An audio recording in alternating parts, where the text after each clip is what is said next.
Hey kids, do you like professional wrestling? Well, we like professional wrestling too. This is Shake the Ropes. I am Jeff Hawkins. Chris Novembrino is out doing Tram Fest out in Albuquerque, New Mexico. So if you're out in that area and want to listen to music and ride a tram up and down a mountain, it's for you. Joining me, my old compatriot from the old neighborhood over at Fightful, now a part of Voices of Wrestling, just sitting there waiting for somebody to quit so he can do a podcast here. Is that the deal? Mr. Warren Hayes. Hi, Warren. Oh, exactly. Like I just follow Jeff around and I take his spots when he leaves. That's what I do. Is that what you do? For. That's kind of what you did at Fight. You didn't exactly do that at Fightful. You were the play-by-play guy more than the Denise more took my spot than anybody there, and I don't wish anybody at Fightful ill will. I'm the 13th man on the bench now. I haven't. Yeah, I think for a while you were on the Brock Lesnar deal. Yeah, I thought I was, and then all of a sudden. And then all of a sudden they stopped calling. So I think I'm more on the Goldberg deal. Yeah, I think that's pretty much it. It's just like, we've gotten enough out of you. Though I haven't begged Sean Ross Sapp for a spot in a while, just because I know other people want it. But we're going to see a football game later this year, so we'll be good. There you go. There you go. You'll have some. Yay! You have some FaceTime. You'll have one-on-one FaceTime. There you go. I'll get all the dirt. I'll get all the dirt then. We chat on DM like almost every other day, so we're good. It's just one of those things where it's like time, space, whatever. You are writing columns or think pieces of wrestling or Voices of Wrestling. How are you enjoying? Oh yes. Very profound think pieces. No, I'm enjoying it. Well, that's a wrong choice. I'm enjoying it tremendously. I was actually stunned that Rich let me jump aboard to write a couple of articles. They went well. Next thing you know, I'm on the contributors list, and it's fantastic. I just wrote just a couple of days ago, actually, not even a couple of days ago, a review, a preview. Geez, I'll get the language thing down. I'm on my way. A preview of the New Japan show, the Destruction show in Ryogoku with Jay Michael. So that was fun. Nice. Who do you hate most now? You've been in the Slack for a while. And why is it Suit Williams? No, I'm kidding. Suit's great. I love him. Just trying to build feuds. that Chris Samsa guy, he keeps getting plugs on TV all the time, right? Getting a big head, let me tell you. Oh yeah, Kevin Kelly all the time. My friend Chris Samsa telling me the stats. He sent me all these stats now on Collision. He used to be just on New Japan World, right? And they're like, oh, isn't that quaint? Now he's on TBS, TNT, whatever it is. All these people get all good. Okay, so you fit in nice with Voices of Wrestling. That's good. No, if anybody hates anybody, it's me. So it's fine. I'm good with that. I'll be the village idiot of this wrestling podcasting / writing empire if we need to, now that Rob McCarron's left. I'm good with that. But I told you pre-show you're privy to something that we don't normally get, and the fans of Shake Them Ropes have not gotten in a number of years, and that is a good old-fashioned Jeff Hawkins rant. And here we go. That angle on AEW Dynamite on Tuesday with Juice Robinson and MJF should have never happened. It was stupid. It was careless. It was reckless. Dare I say they want it for the internet clicks, but I'm thinking that at this time. It was tone deaf, and there's not a single defense of it that I've heard, including from our own Suit Williams, who I got into yet another tassel with 2 weeks in a row now. Love you, Suit. But you're wrong about this. And let me explain. It's 3 days after the darkest day, the most number of deaths since the Holocaust for Jews. Now, I'm not doing stolen valor here. I'm just saying there are times and places for things. In real television, if there was a television episode with a terror attack and a terror attack happens, they would pull that episode. You may not even ever see it. There is nothing wrong with stepping in here and canceling this part of the angle for later or in perpetuity.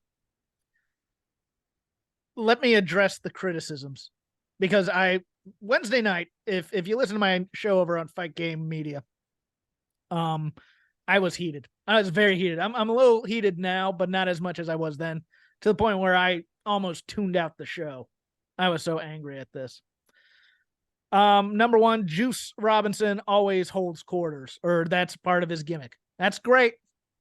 He had Friedman written across it where nobody refers to Max, well, Jay Friedman as Friedman. They refer to him as MJF.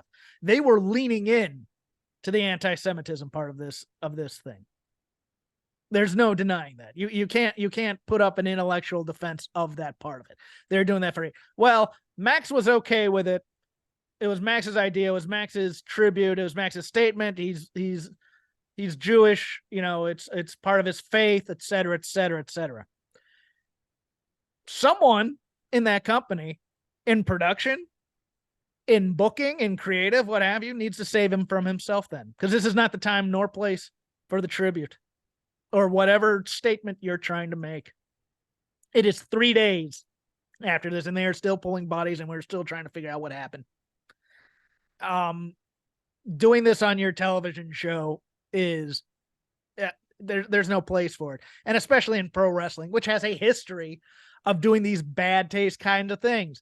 I compared it to Muhammad Hassan and Undertaker. I know MJF wasn't having any of that, but let me give you another tone deaf thing that this company itself did at one point. On Good Friday, I think it was this year, might have been last year, they did a Crown of Thorns in that angle with, I believe, Adam Cole and Adam Page. Not sure who the participants were at the time, but there was a Crown of Thorns involved. They made a crown out of barbed wire, and they put it on a guy, and they pile drove him. That is just tone deaf. It is insensitive.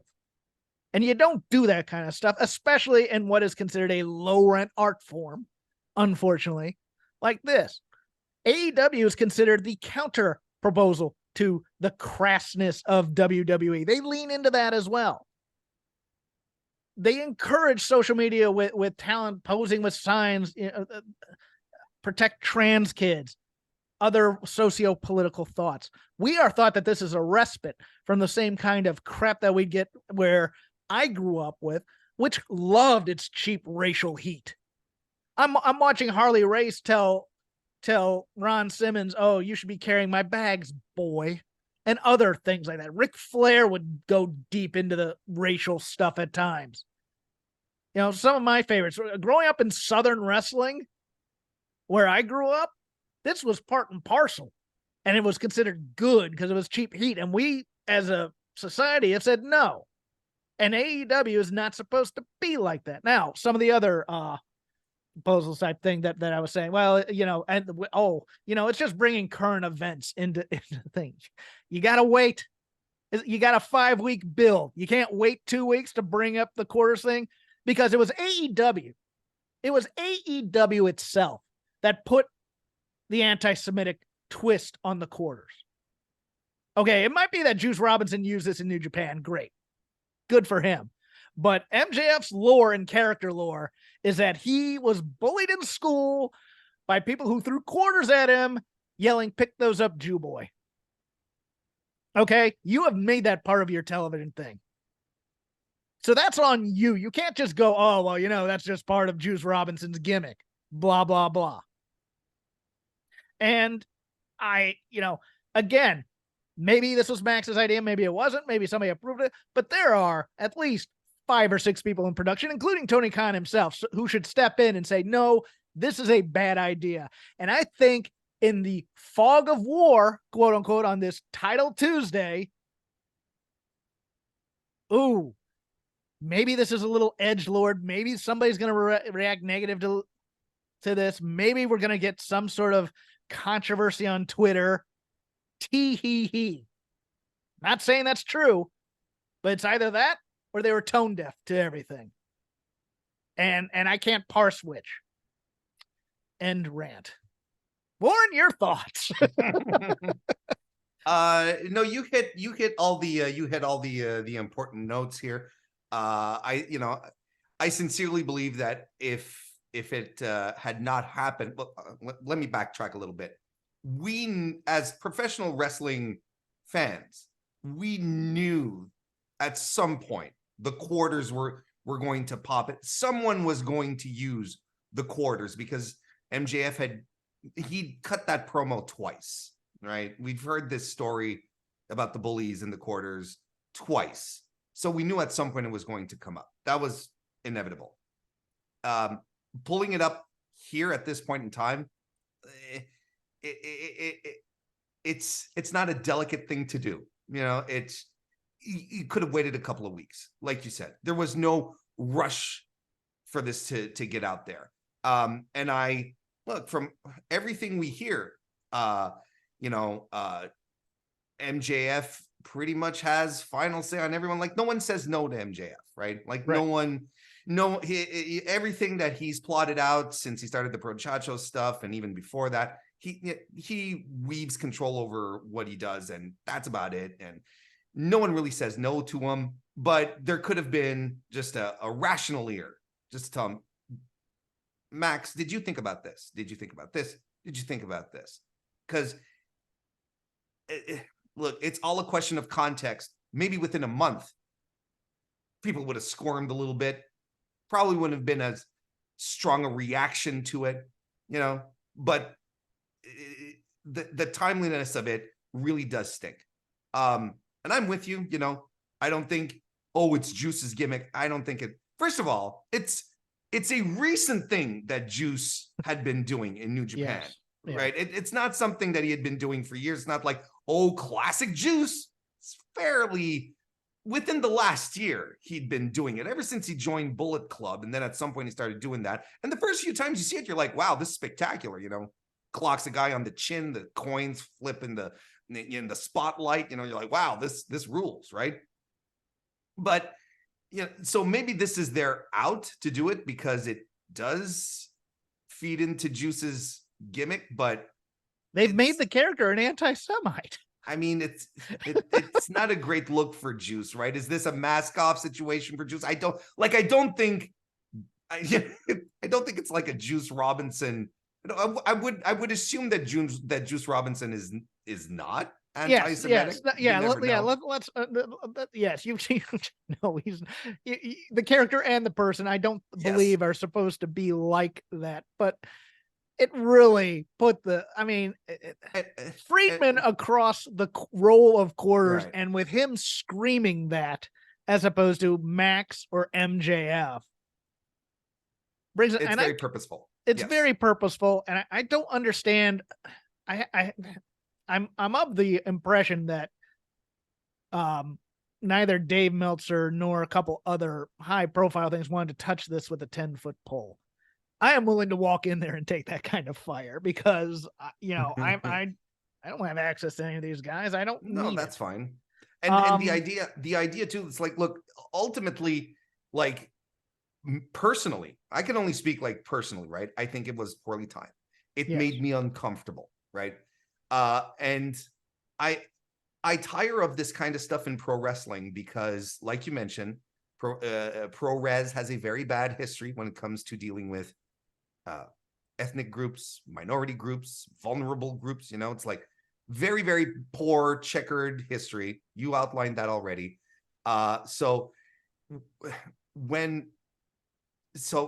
even the most well-versed television writers, movie writers have to attack these subjects with a certain form of finesse, right? For lack of a better word. Whereas pro wrestling is all about brute force. It's not about finesse. It's about getting people over. That's what pro wrestling is about. It's about getting the reactions. It's getting people over. It's not about delving into the deep meanings of things. You know, it's not like when Retribution started up, you know, we were expecting WWE to explore the socioeconomic problems that Antifa brings up, you know, on a weekly basis, you know, in the midst of the BLM riots, right? No, we're not going to be discussing this on WWE. The idea is to use imagery to get a reaction to get people over. So and it was all and that I mean, let's hammer Vince a little bit here. That was Vince basically wanting to call these people geeks and losers. Sure. You know, while his wrestlers beat them up and whatnot. And that was him making statements through wrestling angles, etc. So yeah. Once they started talking, they were saying, we are going to tear down the WWE. It's like, okay, come on now. You could be more transparent here. And do what? And ultimately, and do what? But no, listen, ultimately, I can only see this as, something that's that's distasteful, that makes me uncomfortable personally, right? I'm not going to try and speak for any for any Jews or anyone who lost anyone in the attacks recently. Like I'm in no position to do that, but as a person, as a human, as a fan, it makes me very uncomfortable. I feel we're going down paths that we've been down before, and touching on subjects that, like I said, wrestling doesn't have the finesse, the delicacy to tackle properly, other than boo, yay. That's silly. Yeah, Wednesday I was a little bit more heated because I mean, just a little bit about me. For 8 years, I lived in an Orthodox Jewish neighborhood, so it's one of those things, and I'm still close with some of my neighbors there, and they really helped me in moments of need. And I still remember fondly, I'd get knocks occasionally at night. Can you come turn our lights on because we can't? And would you like to join us for dinner while you're here? And just, and so, and they're hurting and have relatives who are hurting. And it was just one of those things where it was very visceral for me. So I also didn't want to come off as going, I am stealing these people's pain to do. No, I watched that and I'm like, how does someone not point this out in a writer's room or a production meeting, or who has the run sheet in front of them or whatever, and say, hold on, this is a bad idea? Because all logic and reason dictates that numerous people knew this was coming, and nobody, it appears, was able to get through to somebody and say, this is stupid. And I just, yeah, and it's been lingering with me for a few days, especially watching that nobody's apologized. No, we've doubled down. We've doubled down. Have they? Well, Max has. Oh, right? Did he? Yeah. Oh, that's right. He did. He did, didn't he? And he's giving he's giving he has a speaking engagement with an organization, if I'm not mistaken, something like that was being advertised at the same time. So I'm like, okay, well, he's wrong. And it might be the arrogance of youth. We're both old. At least I'm old. I don't know about you. Thank you. I'll come back whenever you want. Thank you. But yeah, getting into the news, there's only one story. The big Tuesday war of 2023. It doesn't rhyme. Sorry. Doesn't roll off the tongue as well, no. NXT versus AEW. Final numbers, I think, was like, do you have the numbers in front of you by chance? I do not. I know it was over 900,000 for NXT, and I think over 600,000 for AEW. So 1.5 million people watched wrestling on a Tuesday. Other pertinent thoughts here. Nothing's changed. AEW is still the number 2 promotion. NXT is still AA ball for WWE. Even more, because there were people who were on there going, this isn't fair because WWE is loading stuff up with their main roster and a bunch of has-beens to get viewers to watch it.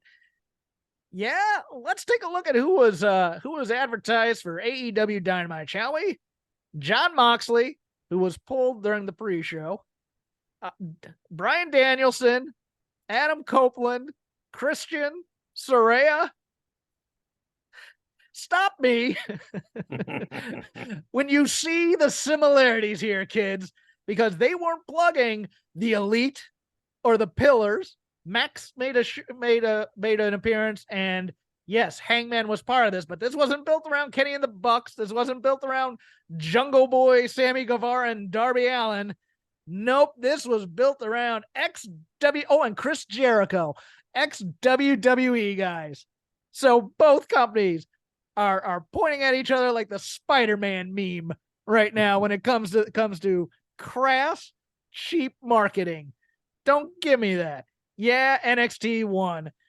And okay, but it's same as it ever was. Same as it ever was, to quote the Talking Heads. Nothing about this matters at all.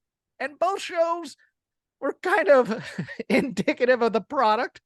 If you like AEW, that you got your long matches, you got some title changes, and if you like your NXT, you got a lot of angle stuff. Okay, great. But apparently you have an addendum to this. Apparently, Tony is not too happy. Warren? Oh no! Well, he's been tweeting through the whole thing ever since the ratings were announced. Well, even before that. And by the way, 921,000 viewers for NXT, 0.30 in the demo, and 609,000 viewers for AEW, 0.26 in the demo. So a little closer on the demo than in total viewership. But I mean, first and foremost, like you cannot have expected AEW to win on a Tuesday night, moving from its regular scheduled block. That's just wishful thinking. I don't think anyone. We're creatures of habit, us wrestling fans. Yes, yeah. Exactly. And I think it's I think it's anyone who was thinking about this, I believe in good faith, or at least within reason, expected NXT to blow them out of the water. I actually thought AEW had a shot at winning this.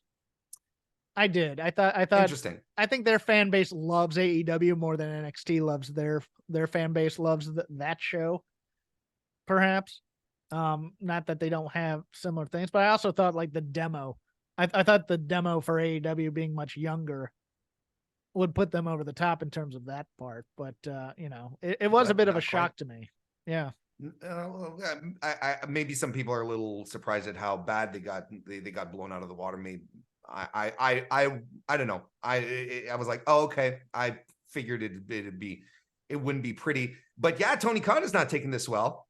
He hasn't been taking this well. First of all, he's been tweeting pretty much nonstop, at least for a CEO. Let's put it that way. Since what was it, Monday, when he started announcing, oh, we're gonna have an overrun too, and plus we're adding 30 minutes on before that on YouTube. We're flying in. We're putting Minoru Suzuki on a red eye to get him. Suzuki was wrestling in Japan on Monday, so they got him over on Tuesday.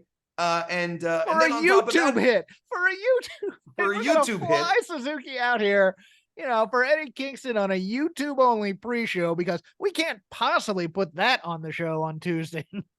No. But we're going to get 30 minutes of uninterrupted wrestling, just like the other guys. And then taking the shots at Vince and at Triple H. And I'm going to the bald asshole one is the one that got me. I'm sorry, that was brilliant. No, it was funny. Don't get me wrong. That was brilliant. And within the context of Tony being hyped up for the big head-to-head and just letting things go, I'm like, okay, this is great. And this is the kind of chaos that I love in pro wrestling too. I love this kind of stuff. I love promoters doing promoter stuff like this. Like that. I really do. No, I get that. I'll rebut in a sec. Continue. But once we get to 2 days removed from the event, a full 24 hours after the ratings have been announced, and your company got trounced, per expected, if you ask me, and you're still taking shots at Vince and his improprieties. I'm like, look, we all know Vince is a scumbag. Don't get me wrong. He's a piece of shit. That's fine. I'm sorry. Can we swear on this? We can have a couple. I'll allow it. I'll dial it back from this point forward. It's my freebie. And after that, I try and avoid getting demonetized on the YouTube. And there's one listener who used to say, "Hey, I listen with kids in the car." So thank you. Oh yes, and I've had viewers tell me that as well. So I'm like, oh, okay, you're gonna be. So careful. I apologize, earmuffs, kids, if you heard that. But continue. We'll have to put a warning at the start of it. We'll have to record a preamble. Daddy, what does that mean? Oh boy. Angry letter to Jeff Hawkins. That's fine. I don't read the comments. Continue. I'm just a guest anyway. But still going through it 2 days later. Now it's getting kind of sad. Now it's like, Tony, go run your businesses. You have football teams that you have to look after too. Like come on, man, get off Twitter. None of this matters. Like at this point, it's no longer entertaining. Now it's more embarrassing than anything else. Now it makes me cringe, and now I don't like it. No, but you've made me think about something that Go I on. haven't thought about in a long, long time. I've never thought, and this is so weird to say, I've never thought of Tony Khan as a promoter. Like Don King Sure. hyping up the fights and things like that. I've always just kind of thought of him more in the vein of Vince McMahon at times, where he's the corporate head and he speaks of his product and stuff like that. But and doing and he does a lot of the media in terms of not Vince, but in terms of Tony Khan, instead of sending out his talent to go out there and do the rah-rah stuff. But I've never thought of him as soulless shill that Don King is, where you watch him and think, hey, Don King once killed a man. I never think Tony Khan once killed a guy. Sure. That kind of thing. Nor would you. But yes, it was all fun and games until the result. Yeah. And that was a definitive knockout in some ways. Even though I said nothing matters, it doesn't matter. But at the same time, it's like, you can't then come out and go, I wasn't ready. And that's what this feels like, is a heavyweight fight where he gets, that was a lucky shot. I can beat you on another day. But then what would have been the opposite, like just business as usual and not doing nothing?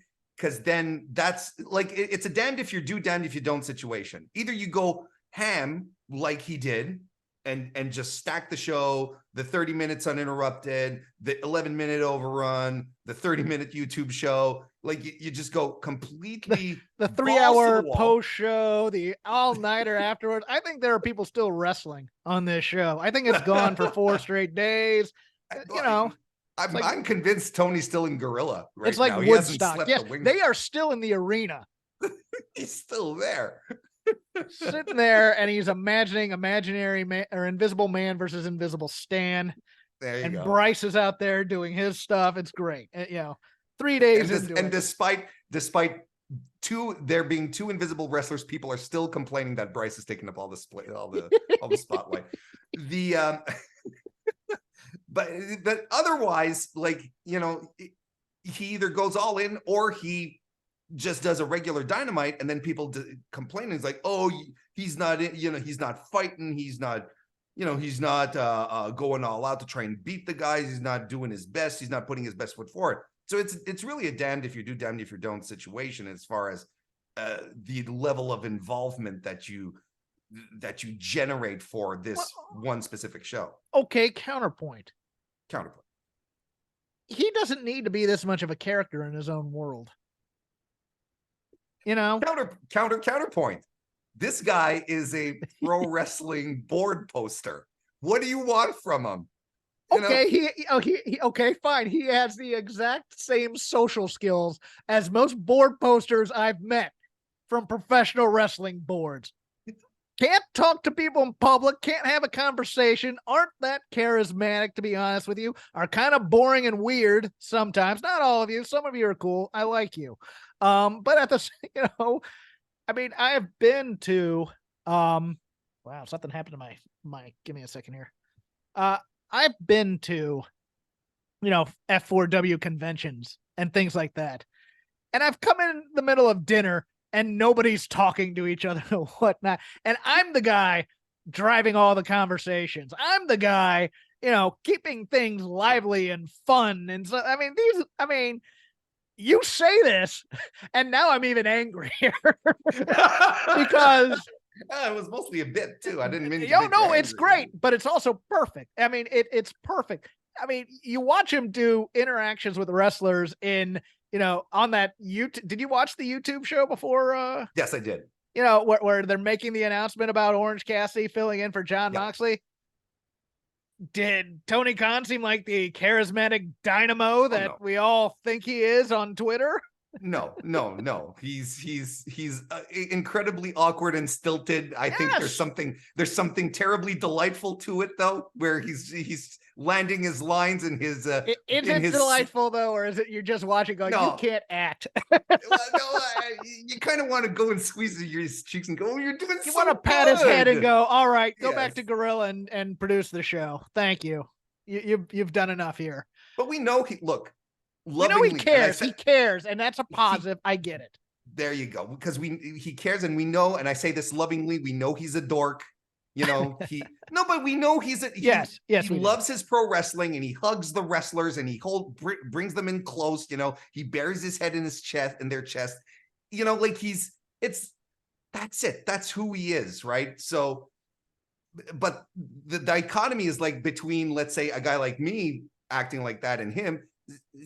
He's a billionaire. Go on. And he's a billionaire, and he's got people under his employ. And at some point, someone has to tell him, Tony, put the phone down. Call Kenny and vent. Hell, call Cody and vent. Call Mookie. Mookie will listen. Call Mookie and vent. There you go. So you're saying the only difference between you and Tony Khan is his money? Is the money? Yep. Okay. Yeah. No, I see that. You're a suave mother. No, anything else from just the Tuesday numbers? We can get into the content itself in the Lazy River, but again, I don't put much into this, and I it's also one of those things where it's like, yes, NXT is trying to get higher rights because on its own, nobody would want the show. I don't think it's one of those things where it's like it is the stepson of the WWE, and they're trying to make it marketable. I don't mind that. That's hustling too. So sure. Yeah, go ahead. Sorry.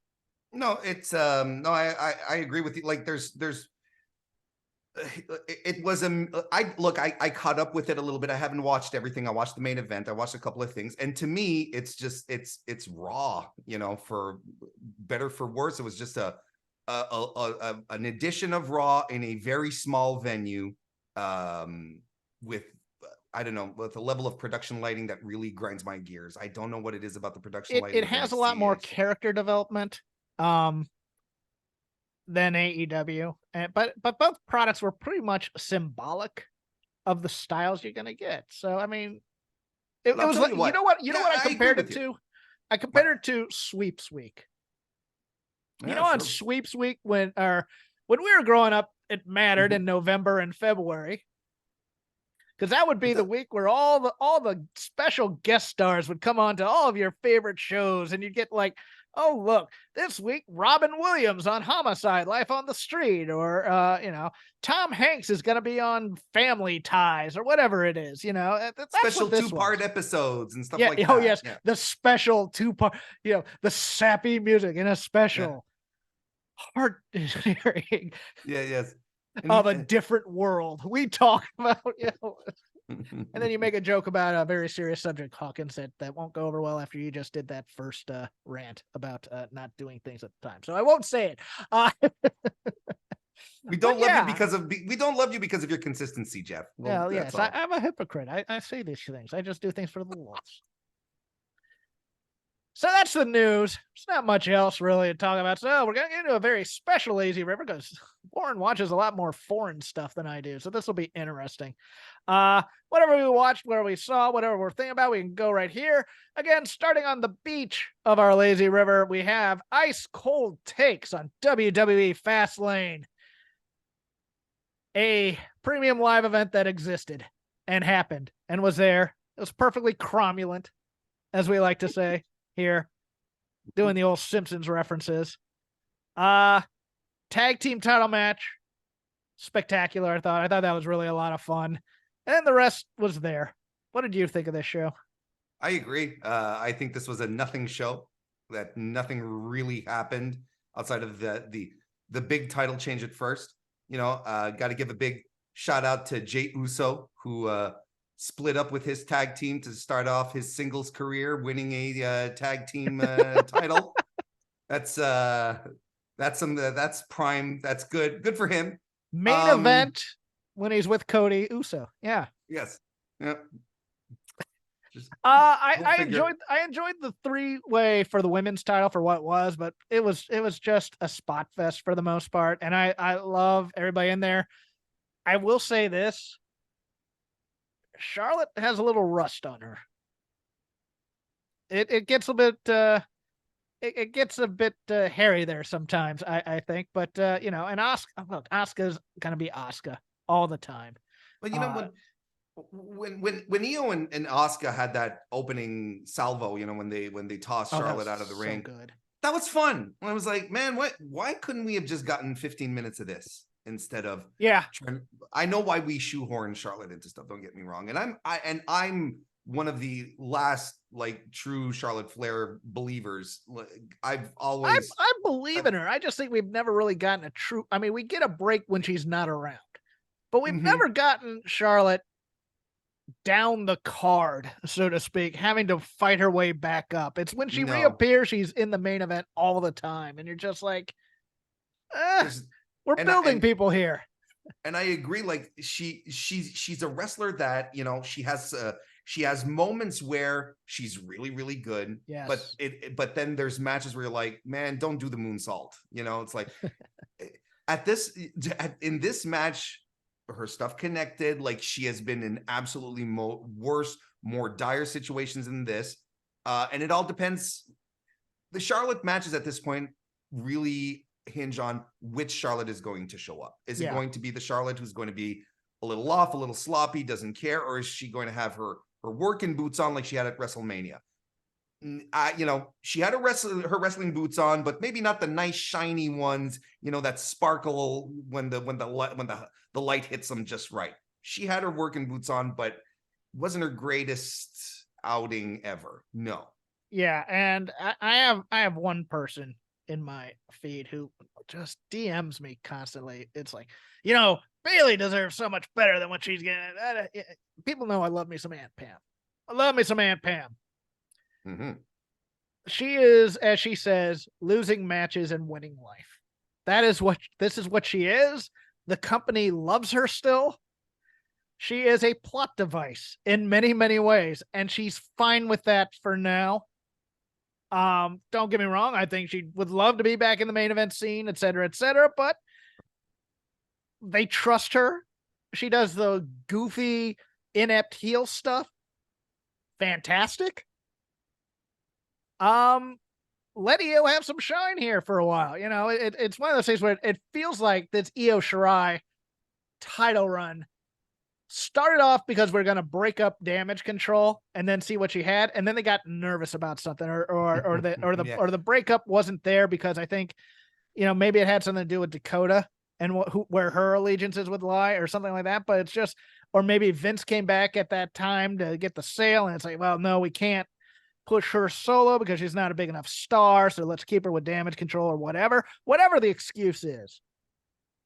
I feel like Io has always gotten the short shrift because she's always involved in these multi-person angles, and they never build up something for her one-on-one because we're having the interference and whatnot, etc. I mean, that's really my only note on that.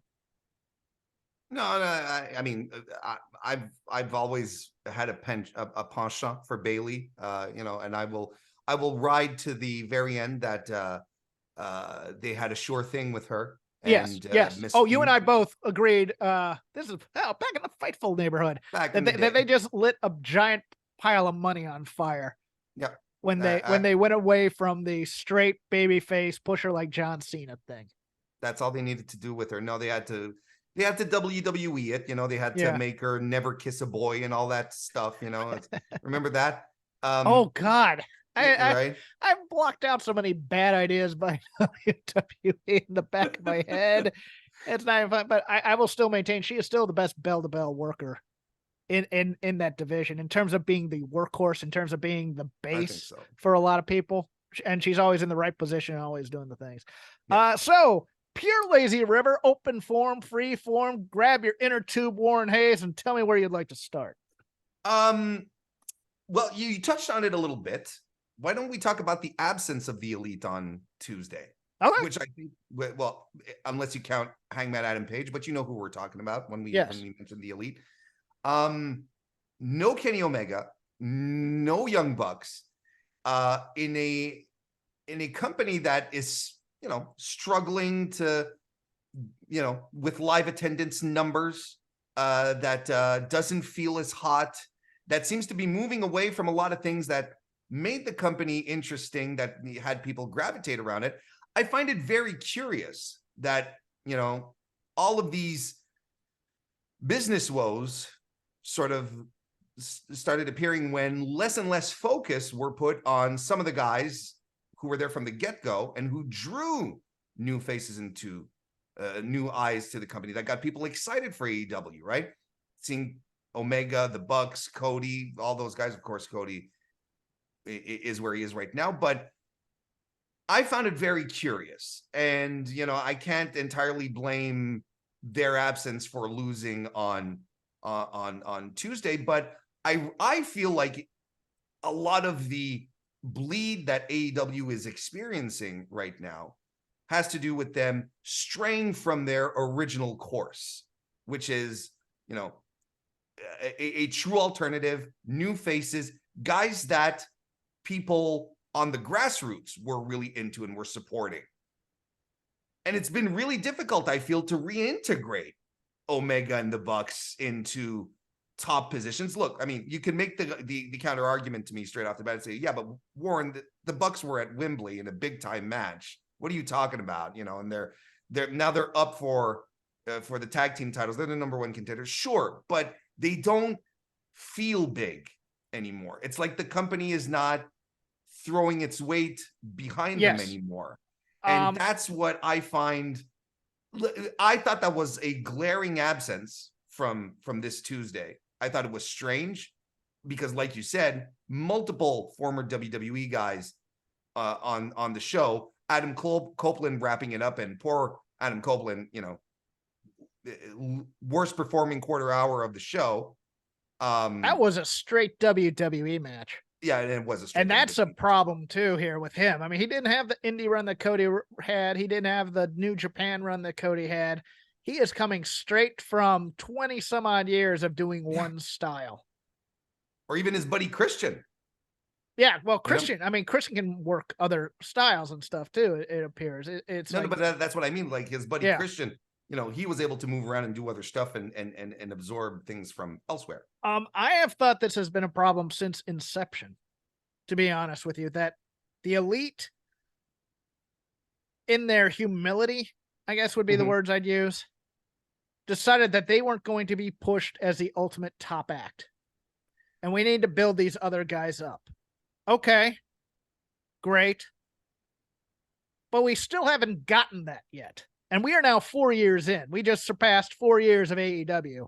And we have yet to have Kenny and the Bucks and Hangman as your kind of, and this is what I think the fans wanted, holding all the gold and having the best matches. I think that's what in everybody's head this was going to be. Instead, we built everybody up, and then we took a step back. We gave Kenny kind of a middling title run. Don Callis was fantastic, but I don't think people wanted to boo Kenny. I think Adam Page I've said this before. Adam Page had no big feuds. He had no great feuds to build. He had good matches as a champion, but he didn't have feuds. So I think people didn't get into that title run. And I was saying all along, what you need to do is you need to get this title on somebody who can talk. And they did. And it's MJF. And MJF wants to do sketch comedy and rock tributes. The Rock, not rock and roll, The Rock type tributes. He wants to do the stuff that he grew up on in WWE for the most part. And I think they took a look at all these. They are having great matches, but again, great matches don't grow the audience. And there's a portion of the audience that doesn't want it to grow. They want it to be their own, you know, indie record store, or the indie band that, you know, never sells out. I get that. But it's character and promos and feuds and heat that grows your audience, that makes people want to watch your television show. And then the great matches can happen on your pay-per-views and your big events. I get that. Well, I don't want to watch dinner theater. I want to watch professional wrestling. Okay, great. After you've seen Commander's match 3 weeks in a row, you've seen it already. What But then now? again, here we shouldn't be seeing Commander I agree. matches 3 weeks in a row with the depth that this roster has. Yes, That's and shame me for my gringo pronunciation of it. I apologize. Commander. No, but I'm just putting on airs. I'm just putting on airs. I know, That's it's all. fine. We do that here. Chris doesn't like it, but I do it anyways. Yeah, and I it's just one of those things where it's like, I think they've made an overcorrection in the wrong way. I think they've decided that it's and there's a lot of Jimmy Jacobs in this behind the scenes, Sure. in my opinion. Sure. You know, the whimsy. This is like everything's now almost BTE in some ways, where it's like I call it Wes Anderson wrestling. It's ironic. Everybody knows it's fake. We're just doing the wacky comedy and stuff, and you know, everybody's gonna laugh and go home happy type of a thing. And I think there's not enough hate in this company. I think everybody knows everybody's friends in this company. I don't think there's enough acts that hate each other on television that are building legitimate feuds and acting in that way. I think that's my problem with the whole thing. But again, I'm old and I want that stuff in my wrestling. I don't know if others do, but the numbers kind of bear out that they don't want whatever they're getting. You'd think that after the past year, you would have understood that a lot of people hate each other in this company. That's behind the scenes, though. Speaking of which, yes, I'll give you. I'm going to double dip here on the lazy go river, ahead. if you don't mind. I'll trash you next week. Go ahead. So there were rumors, tremendous rumors being reported that CM Punk was heading to WWE and that they were negotiating. And then it turns out both Dave Meltzer and Sean Ross Sapp, they came out and said, "No, brother, it's not going to happen." Dave Meltzer, even on the Observer, on Wrestling Observer Radio, said they out flat. This is what he said. Of course, this is all reports and conjecture. He says they turned him down flat out. The decision was a no. He wanted to go there, and the decision was a no. I mean, it can always change because Dave always has to add that caveat and everything. And so does Sean in his defense. It's one of those things. I'll get into it, but continue. I mean, it can always change, and it was brought up to me that there was no such thing as no forever when it comes to WWE, but it is no for now. Just brilliant syntax here, once again, by our boy Dave. But you get the picture. WWE just flat out said no to him, despite people saying, "Oh, we got to buy tickets for Chicago. I mean, of course, anything can happen, but personally, I'm not surprised. Vince has a history of not working well with people who sue him. Vince will forgive a lot of people for a lot of things, but I rack my brain trying to think of people who have outright sued him where he has rehired, and I'm having a hard time trying to figure someone out. Ultimate Warrior. Was it? Didn't he sue him after? It might have been, but I don't think this is a Vince call. I think this is a Triple H call. I think Vince is a consultant, and he might have final say. I'm on the other side of this. My skepticism is high right now. Okay. And I'm reading the headlines, and it gets me thinking. Because the headlines are couched in a very specific way, too. Like Sean Ross Sapp's, our boy over there, is that they are not negotiating right now. Could mean a deal's already done. Could mean he's already in the fold. Mm-hmm. And they're just waiting and crossing the T's and dotting the I's. I am of the opinion he's showing up in Chicago. You're still on. You're still in on that one. I am. I think WWE has decided to go full petty. I think there are people within that company who will who think it's a good idea, and I think there is there might be some softening of hurt feelings between management and CM Punk with some go-betweens, like say one Cody Rhodes. You think Cody would go to bat? You think Cody would go to bat for CM Punk? Let's honestly, between you and me. Yes. Really? Yes. I do. I think he's a guy that sees business and doesn't care about the other stuff, and that, you know, hey, don't keep him on a long leash, keep him on a short leash, Mhm. but it'd be good. And if he acts up, you can fire him. I think Cody's that kind of person. I don't know. Vince and Triple H are petty, but they're also petty. Let me no, I understand. And I think, look, and I understand the petty argument, don't get me wrong, it's been the WWE playbook for years. But okay, let's say outside of the petty argument, what value does CM Punk bring to WWE right now in 2023 when it's the hottest it's been in years? It has all of its stars at the top. You've got stars right now who are not, for part-timers who are not working because of the SAG-AFTRA strike, Right. and are coming in and are just glad to do stuff and are showing up, collecting a paycheck. Like, I have trouble seeing what value CM Punk has to bring to a company right now, which feels hot, acts like it's hot, and fans react like it's hot. But it's cooled a bit, admittedly. You and I will both Well, admit from the bloodline angle to now, it has cooled off a little bit. I think the bloodline has cooled off, but I mean, Judgment Day is hot. Don't get me wrong. But you look at ratings, you look at houses like these.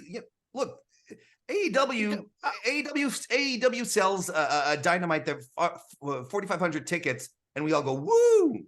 I don't go woo. I think that's bad. I know it's bad. What I'm trying to say is that that's their highs these days for Dynamites, right? Which is not great, but it's still their highs. It's a third of SmackDown is what it is. Well, that's the point. And SmackDown, Raw, yes, they're filling out the arenas everywhere they go. I'm not 10, saying 12, 13,000. I am not saying WWE needs him. No, that's the point. I am not. But he is singularly a guy that if he can control himself, and that's always the big if. And you know what? WWE has the means and stuff to just keep him on a bus, not have him interact with anybody. I don't think he'd be coming in to help people.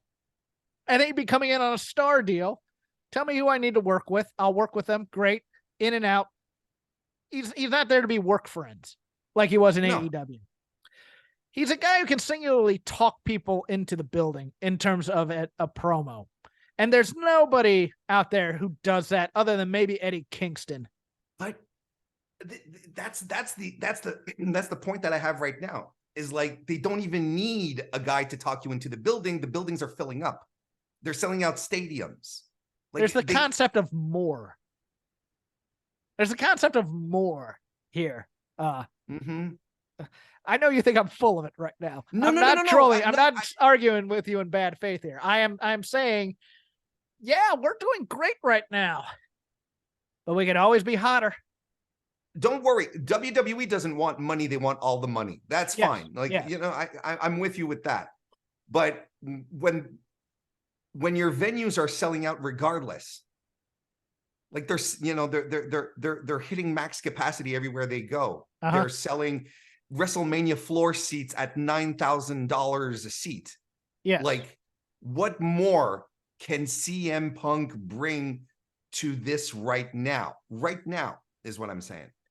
Just more of an edge. That's it. I don't know. Okay. I really don't see it. We can agree to disagree here, and I fully embrace your position. I'm not there yet. I want to make something very clear too. I hope CM Punk returns to WWE, because this is the kind of stuff that I love. I love the chaos. This is the kind of thing that I thrive upon, and the business, talking about pro wrestling, is infinitely more fun with CM Punk's Punk. matches other than walk-in brawls do nothing for me. It's all mouth for me, and it gets me to watch TV every time. I mean, Collision, his instincts were better than whoever's doing it now. Let's put it that way. That's my feeling on this thing. I'm gonna double dip now. First, new AEW Tag Team Champions, Big Bill and Ricky Starks, just bodied FTR. Mm-hmm. Don't know why. Heard things. rumor and innuendo, injuries, punishment, what have you. Now they got to continue this. Now you got to make them the most dominant tag team, perhaps even ever, in AEW. Because they did this. I didn't mind this as much as I love FTR. I love the concept of, hey, somebody had a bad day and just got bodied by another team. I think that adds intrigue as well. And I like both these guys. Big Bill has improved so much and nobody gives him credit for it. Yeah, he's fantastic. I liked this. The flip side of that, and I'm not on number 2 yet, but is that Chris Jericho had 2 kickouts too many in that match against Hobbs. Oh my God. He should have been destroyed as well. No matter what narrative you give to him. He got too much offense in that match to me. I think he just should have been absolutely destroyed here. Did we see the same match? What? Did we see the same match? We're talking about the Tuesday match, right? Yes. With Hobbs. Yeah. And you're saying he wasn't it was absolutely 6 minutes destroyed? and it was 4 minutes too long because Jericho got a couple of comebacks in there. In my opinion. And I don't have a problem with that at all. No, all. that's fine. I'm watching that. I'm going, 1 kick out is fine. 3 kickouts, a little too many for me. That's more my point here. But this is kind of what you could be expecting because, you know, there's a lot of people like, he's it's former Chris world Jericho. champ. He's a big and it's star. Chris Jericho. He only thinks about himself. He never puts. No, I'm not going that far. I'm not going that far. Go ahead. There's a lot of people who do have that impression where it's like, oh, okay. So I think the reverse psychology here is that, oh, he is kicking out. Oh, so he might win this despite the fact that Hobbs is dominating and destroying him. Because at some point with that second kick out, I wasn't so sure anymore. And that added more intrigue to the matches that was going on. I get that. But that's booking for the internet. And I don't like booking for the internet at all. You know, the thing about, and we've talked about on this show a number of times, the fact that none of the young guys ever look good for being in a feud with Chris Jericho. It's always, Jericho gets a higher place after losing the feud or whatever type of a thing. But it wasn't that. It was more like the underdog, trying to fight his way up. There needed to be a promo of some kind telling me some sort of story here, I think, before the match or something to that effect. Like even Hobbs jumping him before the bell and him valiantly fighting back or something. But he came in as kind of cocky Chris Jericho, and you're kind of like, all right, but now he's doing the Horatio Alger, I'm gonna pull myself up from my bootstraps and beat Will Hobbs type of a thing. It didn't ring true for me. That was my problem here.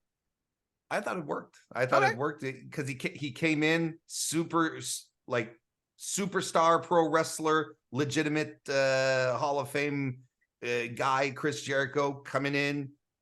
He's like you said, cocksure, arrogant, coming in to fight the new guy. You know what? That could have been a story they told then on pushed it harder on commentary a little bit, Sure. And even beforehand, look, former world champion, first world champion, legend type of a thing. Instead, it's just, everybody's doing the sing along to Judas. And it's just like, okay. I'm going to give flowers to somebody something I trash usually. I think WWE is doing a very good job with angles. The main roster, especially this Judgment Day thing. What I mean by this is on the main roster, there's a lot of angles with lots of moving parts. And they're building them all well. And there's a lot of A, B, B, C, AC connections in these things. Like in the Judgment Day, you have the JD McDonough story, but you have JD's relationship with why did I forget his name all of a sudden? Archer. The Archer of Infamy. Damian Priest. Damian Priest, thank you. You have his relationship with him, you have his relationship with Dominic, and you have his relationship with Rhea, and you have his relationship with Finn. You have Priest's relationship with Rhea. You have him not trusting Finn, and you have his relationship with Dom. You have Dom and Rhea. You have that, this, and the other. You have in the Uso storyline, you have, Scottish guy. Why am I forgetting names all of a sudden? Drew McIntyre Okay. doesn't trust Jey Uso because he just turned and he just got here. So he's a little heelish. You have Kevin Owens and Sammy wanting their tag titles back. So there's a little bit of tension there with Cody at the same time. You have Cody trying to play peacemaker with all these parts here. You have, you still have the heel elements of the bloodline out here, and you have Cena out and that kind of thing. You have all these various moving parts in different angles. And they're building even the minor characters in these things very, very well, I think. And we love to trash the melodrama, and the AEW fandom loves calling it, oh, you like dinner theater type of a thing. But that's part and parcel of what professional wrestling is building these characters, giving them character traits that will then conflict with other characters on the show, and then them having staged fights in the ring to try and figure that all out. So I've given kudos to the creative before. I'm going to give it to them again. I think they're doing a hell of a job on these shows, and it makes, if you watch Raw live, which I did for the first time in ages, it makes 3 hours go quicker when the stories are a little bit more interesting and it's not just fart jokes and bathroom humor. So I mean, I enjoyed it. Your turn, sir.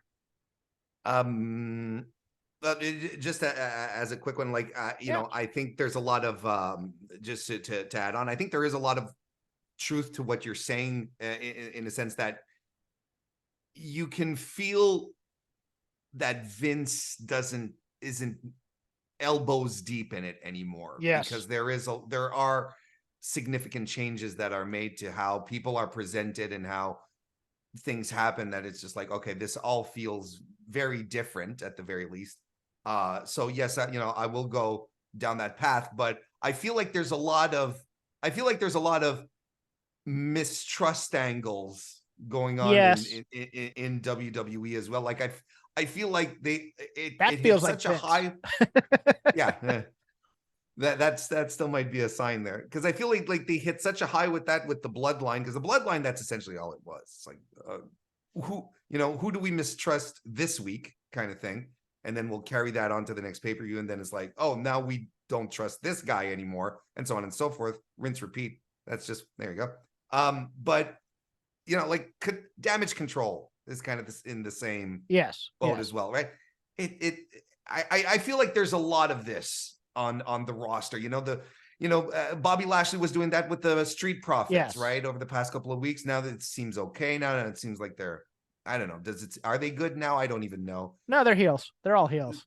No, but I mean, they're good, like, as they're on the same page. But there was that, prove yourself to me. Oh, just like the other guys were proving themselves to the other guy. That's a perfectly fair point, and I think AEW's had a lot of that too. So repetition of angles and stuff like that. Oh yeah, I mean, absolutely. Yeah. But your point's well taken. I get that. Yeah, you told the good Shake Them Ropes audience that I watch a lot of foreign stuff. Yeah. Well, something I'll have no idea what you're talking about. Go for it. I'm here for it. I'm here to learn. I'm sitting at the learning tree, Warren. Tell me about New Japan Strong or something like that. You're close. New Japan Super Junior Tag League 2023 has been announced. It's going to be starting in very shortly, actually, and it's October 21st. It's and it's also the start of the tour that will lead us to Power Struggle, which is going to be the last big show before Wrestle Kingdom this year. And it's going to be a quick tournament. Starts on the 21st, ending on November 4th. 10 teams in a round robin one block tournament. I can drop a couple of names here. Of course, the current champions Clark Connors and Joe Maloney are going to be in there. There's and they're a fantastic team. There's a couple of really great teams in here. Robbie Eagles and Kosei Fujita. Fujita is one of the recently graduated young lions who is supposed to be on excursion. They go off in Japan. They leave. I know what an excursion is. Yes. And they go off and they do the thing. No, but I know 2-3 years and then come back, and they're supposed to come back new. Yeah.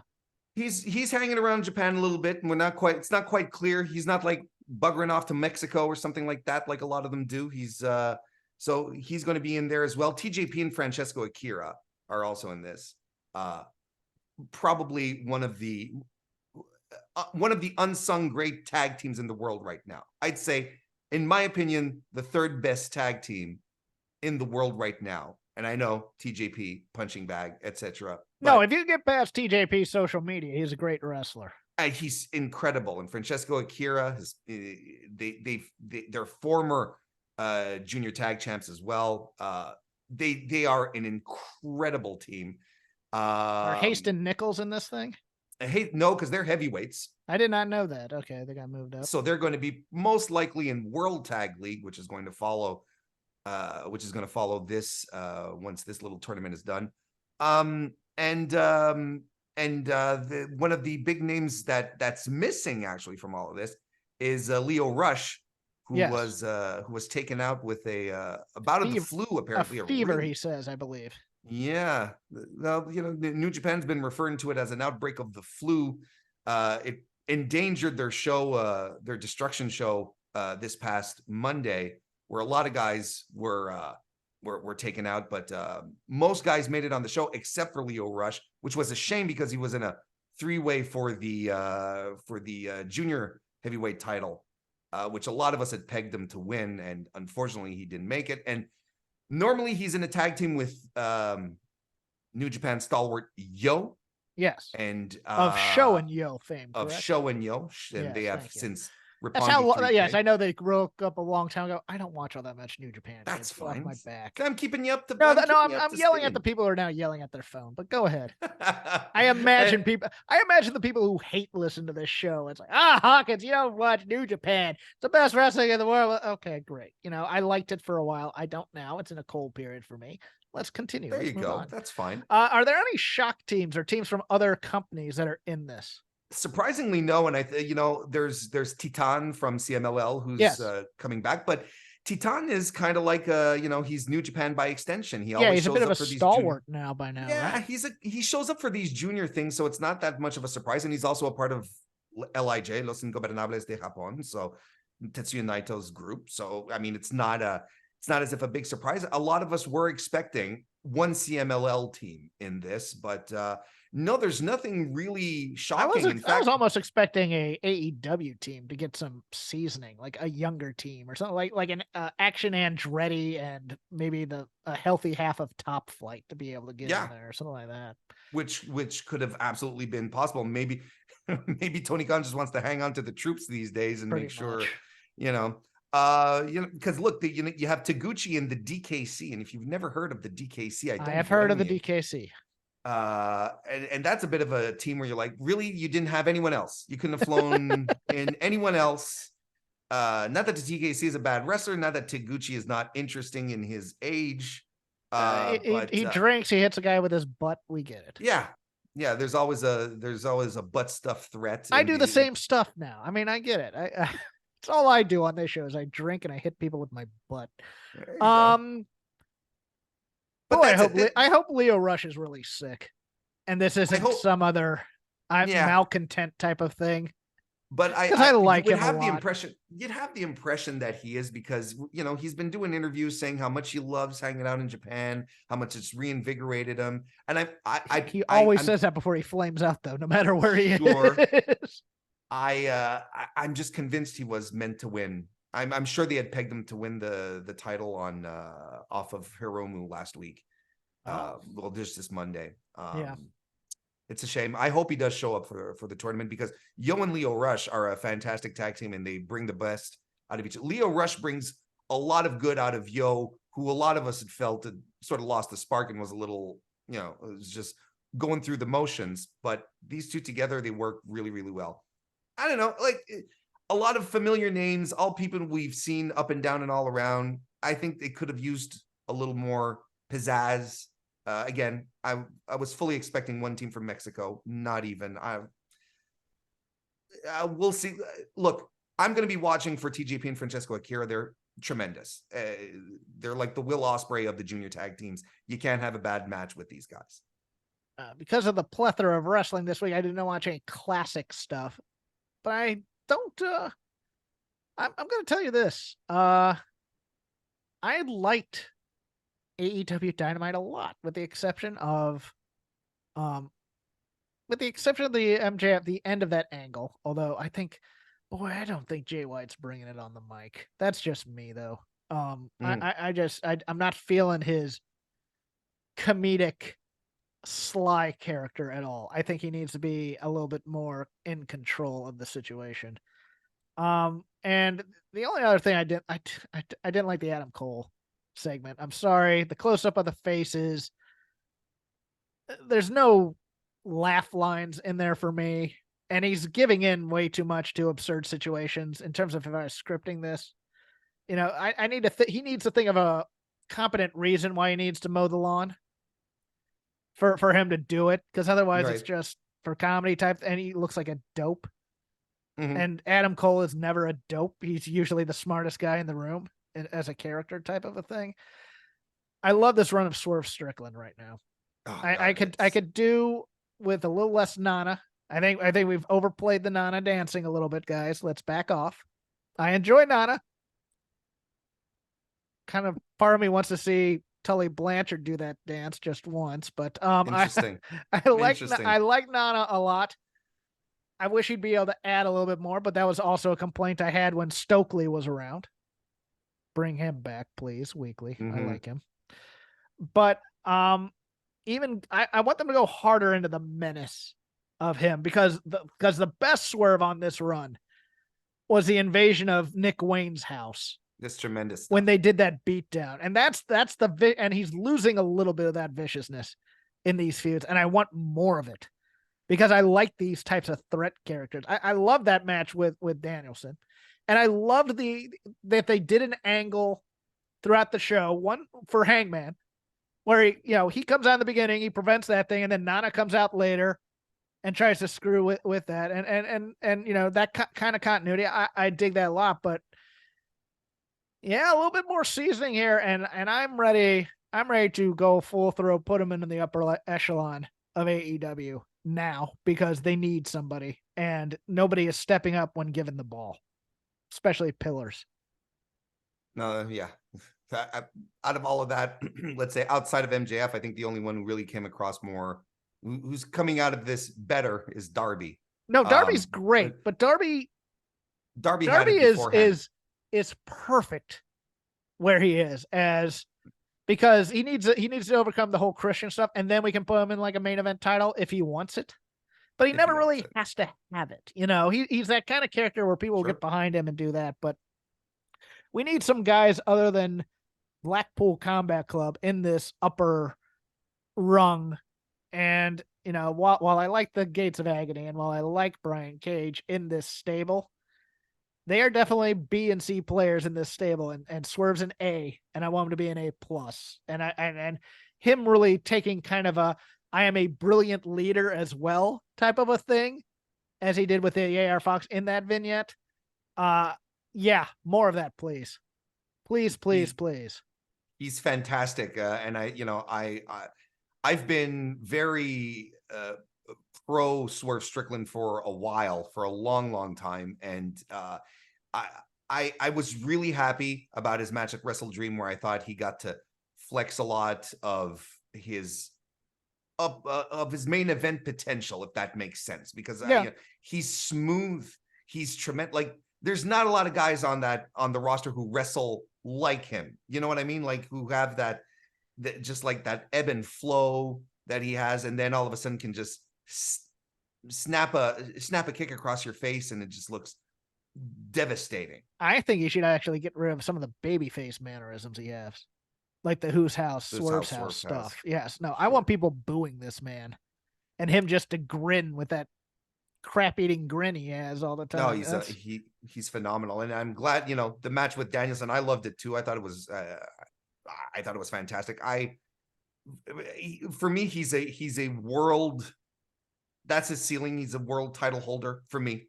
I think he's top guy material. Because they don't have anyone who has that energy. It's to the point that when when Cody and Brandy left the company, and they were left holding what kind of reality show are they going to do? So on and so forth. I was like, give it to Swerve, and you'll get an entirely different type of reality show, and you'll attract an entirely different demographic on top of that. Yeah. And a quick hit. I liked the out of the box thinking of the picture in picture with the Tony Storm silent vignettes.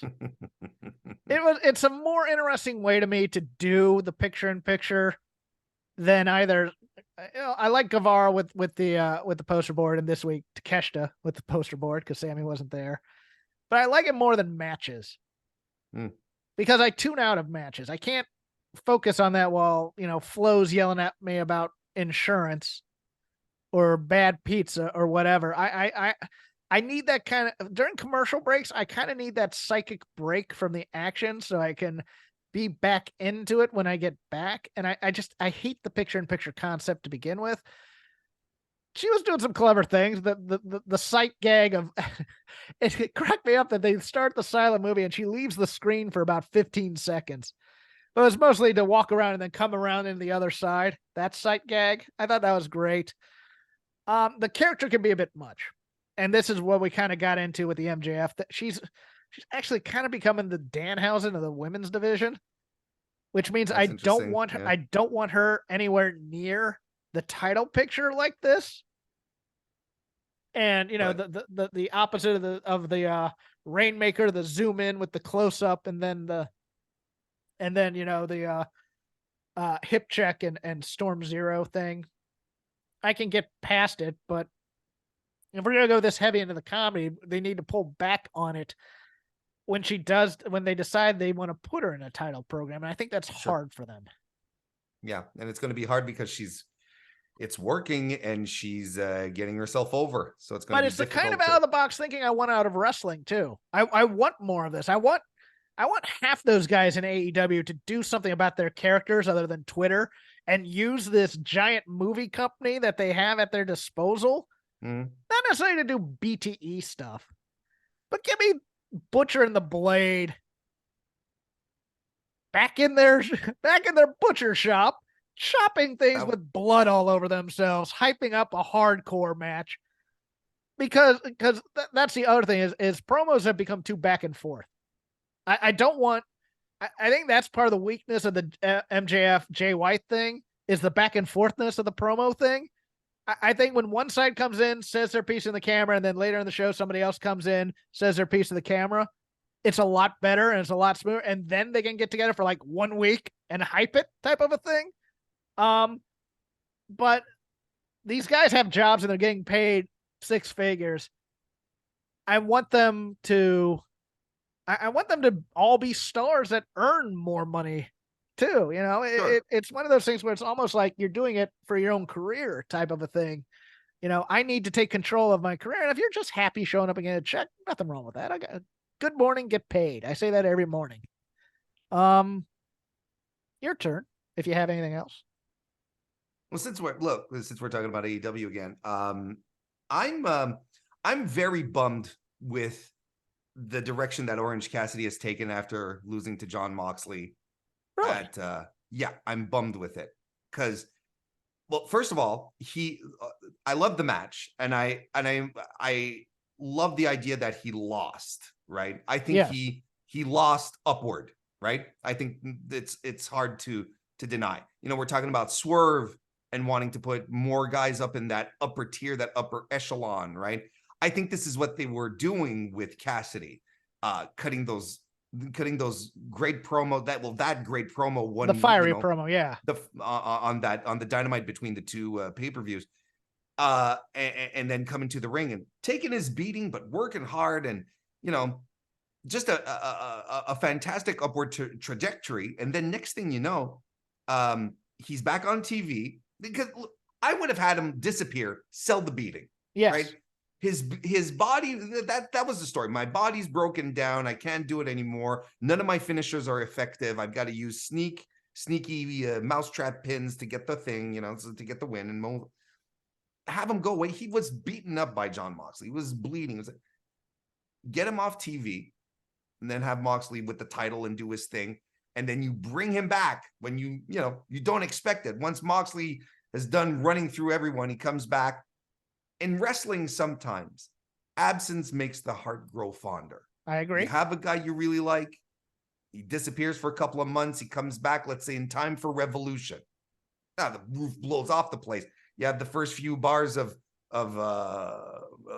his song, you know, that starts playing. And Jefferson Starship. Come on. I had a blank. I had a complete No, blank. that's cool. I blanked on Drew McIntyre. So tit for tat then. And the place just goes nuts. And you've got yourself a bona fide star, and he comes back and he beats Moxley. So him coming back week after week and then ending up in a tag team with Hook feels like a demotion. Nothing against Hook. Hook's a prelim guy. That's his job right now. That's what he's doing. And I had a lot of people telling me, oh, they're elevating Hook. They're not elevating Hook. It's not they should not be elevating Hook. They should be pushing Orange Cassidy to the moon right now. Because up until his match with Mox, Boy's never been hotter in that company. You know? Can I make a counterpoint? Go ahead and finish your point here. Sorry. So just to wrap it up, so I feel like right now I know that, you know, the Mox gets his bell rung and all of this, and now they're swinging back to him because it turns out Ray Phoenix is banged up too. Like everyone's banged up. Yes. So we're circling back to Orange Cassidy, which is Ray probably Phoenix like doing the Al Servant. Oh, my back. Now let me do exactly. Let me do 4 other aerial moves and then put my hand behind my back for a second. Like, look, I'm selling. Yes. Glad we both agree on that. Okay, continue.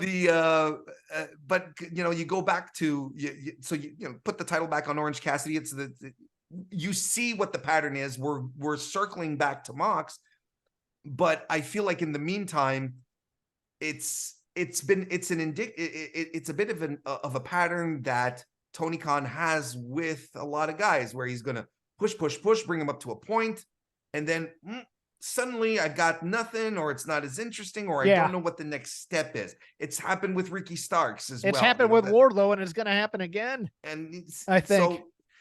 So, you know, the confidence isn't there, but I thought Orange Cassidy was a sure thing. I really thought Orange Cassidy was like, it was the easiest thing to book. Take him off TV, have him come back at some point, but I don't know. I'm really, really disappointed with how this has gone.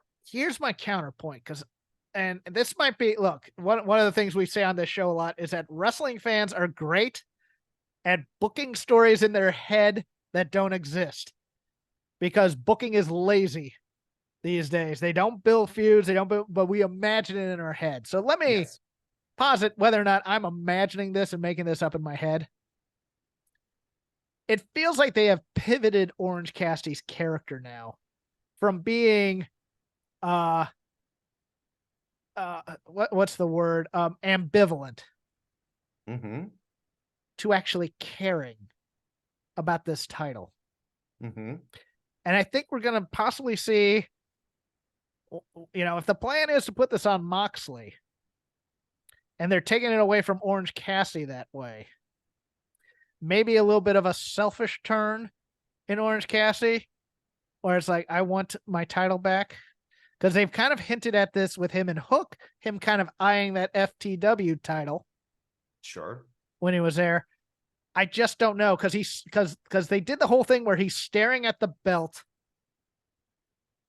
the entire time after he wins it and is walking up like he's Gollum, who's found his precious. Now, I might just be reading far too much into that, because, again, another thing we say on the show is that Tony can't cook.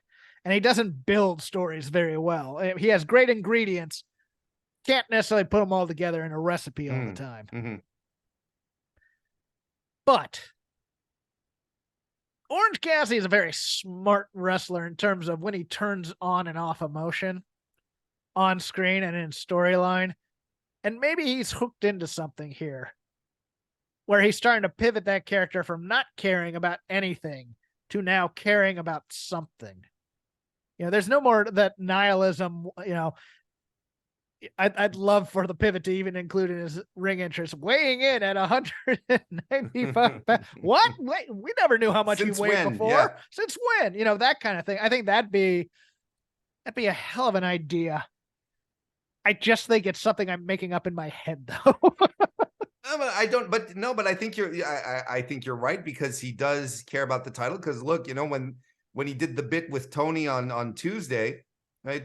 Tony was, Hook said, "Hey, Tony, why don't you give it to my boy Orange?" And Tony's like, "Orange, do you want it?" And he was like, whatever. And then Tony went, "Well, if you don't want it," and he was like, no, I want it. So, I think there's something to it. And look, at some point you have to evolve characters too, right? They can't always be exactly the same thing. Yeah, Because acts Vince. get stale. Yeah. Because acts The get Hardy Boys have stale. been 25 for 40 years now. I'm tired of it. Although that's not even Vince's fault anymore. It's That's not Vince's problem that's anymore. Nope. but that's Vince's theory is people want to root for the guy that they knew. They don't want to root for, they don't want people to evolve necessarily unless it's been done on my television, like Bailey and Aunt Pam. That kind of thing. Or Asuka going from dancing Asuka to weird psycho hooker clown Oscar, or what she is now. Love that girl. But yeah, I don't have a lot more in my lazy river. You have anything else? Where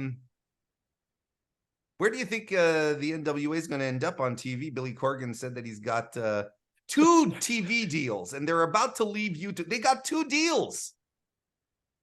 Jeff, the National Wrestling Alliance, Billy Corgan, which we haven't watched Patrick since Corgan. Cornette got fired here at Shake Them Ropes, because we were interested in it then. The answer to your question almost elicited a swear word for me in terms of who gives a. This is Corgan playing Court Bauer, right? In some ways, it's the playbook. It's the playbook. Who's the TV deal? It says I have to be vague. I can't say who, but it's a top 20 network. Jeff. All right, so let's go into the 30s and think about this because it's probably something like he's overhyping, or it's some network that had a hit show once and nobody watches anymore. Like CMT. Which, when you think of it's top 20 in people's houses, but nobody watches it whatsoever. Right, exactly, because it's part of the cable package or whatever. My God, TNA had the TV Guide Network at one point. That's true. Where they were like, everybody's scrolling for channels and they're up in the upper left-hand corner. Look, I just thought you're killing me here because I've got nothing for you, and honestly, it doesn't matter really. Access. Access already has Impact, right? Doesn't matter. They tried to get a bunch of MMA on it once at one time too. I mean, they just want content that's cheap and nobody cares about, unless they're getting Katie what's her face going around being drunk and interviewing out of shape has been rock and roll stars, or going to music festivals and I'm partying. Let's drink. That's all Access is right now. I think. I don't know. I haven't watched it in years. I don't know. I mean, VH1. I used to watch it a lot because they used to have old used to have like old I forget the name of the federation, but that's how I got into They used to play old UFCs on there and Prides and stuff. So I watched that thing all the time. And then Ring of Honor was on there, and now Impact's on there. And I hear Impact's good. I just don't have time. I just you got to make choices at some point. Give me who you think. I don't know.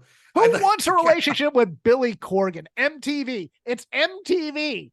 You think it might be MTV? Oh, it's the return of Wrestling Society X. Bring it on. Or what about like True TV? VH1. It's because right now Corgan's aged out, so it's more VH1. It's more VH1. It's more his crowd, right? I'll take E. I'll put that down there. Maybe the Entertainment Network has come back, and instead of doing like AJ Benza conspiracy shows and oh look, the Kardashians are on another wacky adventure. Maybe we want some guys nobody's heard of wrestling. That's what we want here at the Entertainment Network. You were chuckling about CMT, but isn't there it's Fox News because Tyrus is on it. That's where we're going. We're going to FS1. There you Fox go. Business. It's Fox Business we're going to. Not Fox News. No, we're making that hard news now and stuff. No, we're going to Fox Business. It's going to be Maria Bartiromo and she's gone insane the past few years. Sure, so she can be a part of this whole thing too. It's probably Fox related. It has to be now. It Now has to you've be. convinced me into it. There's got to be some kind of Because connection Tyrus is there. going to be involved in this somehow. It's going to come on after Probably. Gutfield. Well, I mean, look, he's retired, so maybe they're gonna have him on like as a general manager role. Oh yeah, he'll right? be the broadcaster. Now you're gonna watch Gutfeld's and the Fives Tyrus on NWA Wrestling every week, and Billy Corgan will come out there with something libertarian just to stir the pot. Just to stir the pot. Now stay tuned for Hannity. God. All right, this show's gone off the rails. Let's cut it there. This has been Shaking the Rumps. You follow me at CrapGame13 on X. I am on Blue Sky because Warren was nice enough to give me a code, but I don't use it. But I'm Jeff Hawkins over there, and you'll see like 3 posts from me. You can follow the show at Shake Them Ropes on X till Elon Musk nukes us all. We're part of the Voices of Wrestling Podcasting Network. Shows for any sort of fandom you have. I am also a member of Fight Game Media Network. I do a show with Paul Fontaine on there every Wednesday, about 20 minutes after Dynamite goes off the air, called creatively enough The Dynamite Show, where we thoroughly deconstruct Dynamite. And, I'm usually cranky by that time, so I rant like this. That's what I do. Chris Novembrino is at DOCTOR_NOV on Instagram. He gives guitar lessons. He's playing for Trams all week. If you're in the general Southwest area, go to New Mexico, ride a tram, drop him a 20. He'll be very appreciative, and he'll kiss you on the lips. Warren, you are now part of Voices of Wrestling. Plug your stuff.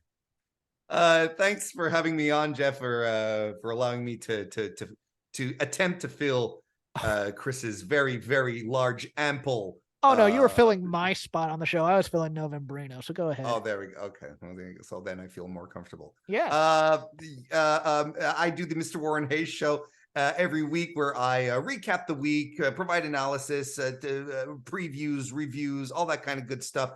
Over on YouTube.com/Mr. Warren Hayes. You can also find it on your favorite podcast application as well. And as far as social media goes, I am on the Blue Sky, so you can find me there at Mr. Warren Hayes. I have more than 3 posts though, so there you go. So you're Mr. Blue Sky, like ELO. Exactly. We'll see you next week.